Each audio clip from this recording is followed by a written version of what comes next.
Okay, holy cow, D23 has dumped a lot of stuff on us and it's only the first day. I'll be covering the Kenobi stuff in a separate video, hello there, but since we finally have a full official trailer for The Mandalorian, it's time for a breakdown. But real quick, I want to say that back at Celebration they showed a reel that was exclusive to the people in the room, and I was underwhelmed by it. Not by the story content, I just thought it looked unpolished and incomplete, and I hoped that it would look better down the line, and I assumed that's why they didn't release any of that stuff publicly.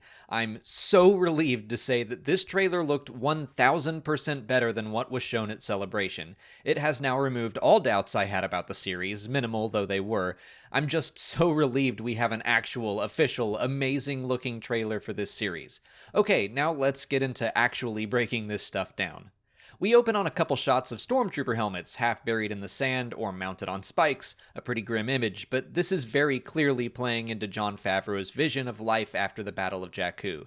The Empire has fallen, and while the core worlds might be thriving, the Outer Rim is in chaos. A regime change is never easy, and now the galaxy has undergone two in just under 25 years. The Mandalorian's ship, the Razor Crest, flies over a forested world dotted with lakes and rivers. I'm just glad it's not a desert planet for once. And here it is landed on mountainous or maybe volcanic terrain with a rough-looking village. We see a transaction between the Mando and Carl Weathers' character, Greef Karga. The Mando is probably picking up a puck, which I believe contains the identity of whatever bounty he's taking on. Once a puck is claimed, no other hunter in the Bounty Hunters Guild can go after it. Poaching another hunter's bounty is punishable by death. Oh, I spoke too soon. Here's our mandatory Star Wars desert planet. It's a different, cool-looking take, though, so I can appreciate that.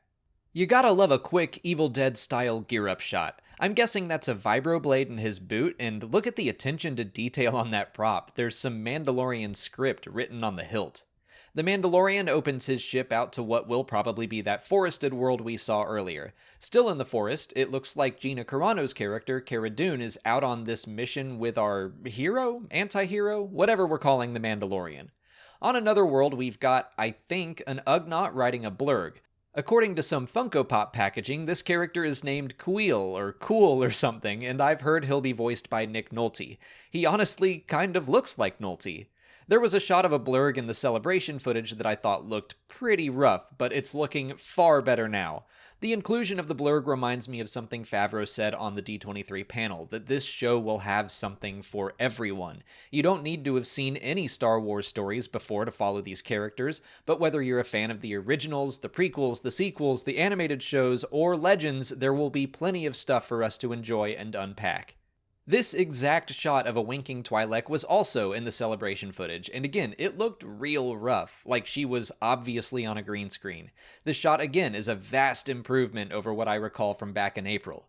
The Mandalorian silhouette is already pretty iconic. That blaster just looked so good against the sunset. And here are a couple of people hiding in some water. I think this is also taking place on that forested world. This could be the Mando's target, maybe? In one of those scenes shown at Celebration, Werner Herzog sends him after some special bounty, so this could be them. We've got some Death Troopers lined up on what I think was the mountainous location from earlier. Who they're about to shoot, I have no idea. It's cool to see some Imperial holdouts still trying to survive, and not only that, but they have elite soldiers. My one hope is that they do more than they did in Star Wars Rebels. I'd love it if they were actually formidable this time around. Here is just a classic Western standoff. Favreau described this show as a Western, which I don't think is a surprise to anyone. So much of Star Wars is Western-inspired.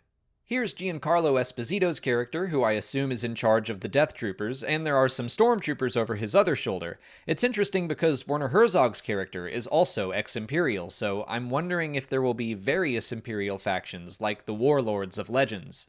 Here's a good hero shot of the Mando. I'm wondering if we'll ever see his face in this entire thing, or if he'll keep the helmet on the entire time. All this next stuff is in the dark, so it's hard to make out, but it still looks really cool. I think that's the Mando shooting a flare up into the sky, which spooks this guy on a swoop bike, which, I mean, it just looks like it's been ripped out of Shadows of the Empire. I love it. Then, again, we're still in the dark, so it's hard to tell what's happening, but I see forests. An ATST is stomping through some primitive-looking fortifications, blasting the place up. That's immediately followed by some terrified looking citizens running through buildings that I think match the ones from that mountainous planet. I'm guessing these stubborn Imperials are trying to carve out a little mini empire for them to spend the rest of their days in relative peace. But then the Mandalorian and IG-11 kick the door of a cantina down ready to cause some trouble. I'm a little surprised to see them working together, probably a shaky alliance of sorts. But the next shot proves the Mandalorian doesn't get along with everyone because the Razor Crest is under fire from some unknown ship. Next, we have the Mandalorian on a giant blaster cannon lighting up, I can't tell who. I want to guess Death Troopers, but it could just be pirates or something. And I love this shot of IG-11. I remember seeing that at Celebration and screaming. IG-88 used to terrify me in Shadows of the Empire, but in reality I've always been like, how threatening could he really be? But then you see this kind of thing and it's so cool. These enemies look more like mercenaries or something to me than Imperials, and I think it's the same location as the Mando when he's shooting that giant blaster. This sequence of the Mandalorian and stormtroopers getting into a standoff was also shown at Celebration, and yet again, this looks so much more polished than it did in April, and not just effects-wise, but the editing is tighter and more exciting. I felt like the pacing for that scene at Celebration was a little slow. We get a voiceover from Warner's character as the Mando starts a bar fight against a couple humans and a Quarren target. I can't really tell you why, but I got so excited to see that a Quarren is going to be playing even a minor featured role in this series. And not only that, but the Mando grabs this guy by the face tentacles and slams his head into the bar. That's horrible. But then the Quarren tries to make his escape, so the Mando trips him up, pulls him back into the door, and then shoots the door to probably cut him in half. Again, that's just brutal, but I love the creative use of Star Wars technology. In the next scene, which I'm guessing is the cargo hold of the Razor Crest, we see 4 slabs of carbonite, and I'm betting each of them holds an individual bounty. I guess the Mando heard about Han and was like, hey, that's a great idea. And then we finally get a shot of Herzog's character, who we saw at Celebration, but I'll say it one last time, this shot looks so much better than it did in April. We get a title card and a reminder to dump your money into Disney Plus on November 12th, which I will definitely be doing. This trailer looks fantastic, and again, I'm just full of excitement and relief right now for the very first live-action Star Wars story. I had 4 friends message me about it in the middle of me trying to write this video, and I'm like, guys, I have to work. I do think this is going to be a very fan service-y show, and I think some people will roll their eyes at that, but I am not one of them. I absolutely think there's a place for that in Star Wars. I do wish there were more talking or story details in this trailer. I would consider it more of a teaser than a trailer, especially with the 90-second length, but whatever. We finally have something official from The Mandalorian, and I can't wait to see what the rest of the show has in store for us in November. What did you guys think of the trailer? Let me know in the comments and leave a thumbs up if you liked it. If you haven't already, please subscribe to the channel to keep up with the rest of the D23 news that'll be coming out this weekend. Follow us on Twitter, Instagram, and Facebook, and consider checking out our Patreon page.